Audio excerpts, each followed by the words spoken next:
time is of the essence.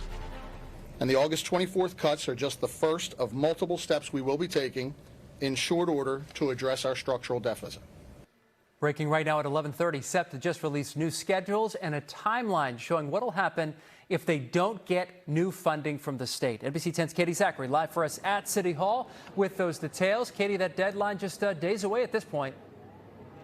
It is. It's just over a week away. And Keith, first, since I've last seen you, this rally outside of City Hall has grown. You can see many supporters are here with signs. There was chanting. SEPTA supporters from all over the city are here, some from outside of our area as well, who tell me they are worried about passengers' rights and protections. This group calling on state senators to balance the state budget, but in doing so, agree on a funding plan for SEPTA. And we have learned, Keith, that funding plan would have to come no later than August 14th, next Thursday, for these system-wide cuts to be prevented. If it does not, SEPTA's general manager says widespread cuts would begin 10 days after that. Dozens of bus and metro lines being eliminated or reduced, a fare increase of more than 20% for SEPTA passengers, changes to regional rail lines like reduction in service. Then at the beginning of next year, those 5 regional rail lines would be totally eliminated that we've been telling you about.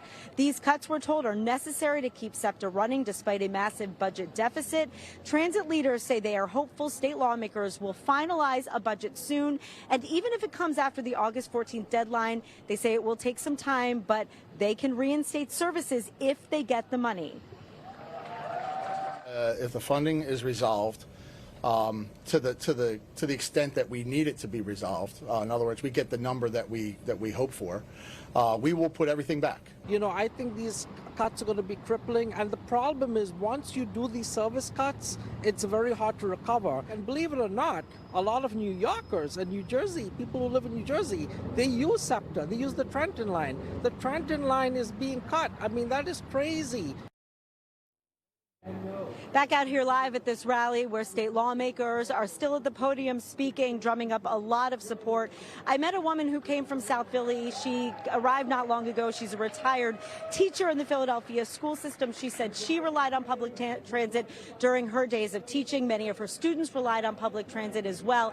She is especially concerned because right now these cuts are set to go into effect within a day of Philadelphia public schools reopening after summer. So she is highly concerned about the thousands of Philadelphia public school students who rely on public transportation to get safely to and from school. So, Keith, a lot of concerns in this group behind me, a lot of concerns felt at Harrisburg, a lot of concerns felt just a few blocks away at SEPTA headquarters. We'll stay on top of it and have the very latest for you online and on air. Back to you. That's right. Katy Zachry live for us at City Hall, downtown Philly. We got more coverage ahead this afternoon on NBC 10 News. Make sure you got that free NBC 10 app for any developments on SEPTA's funding crisis. We also have articles and links to schedules and details about possible service cuts.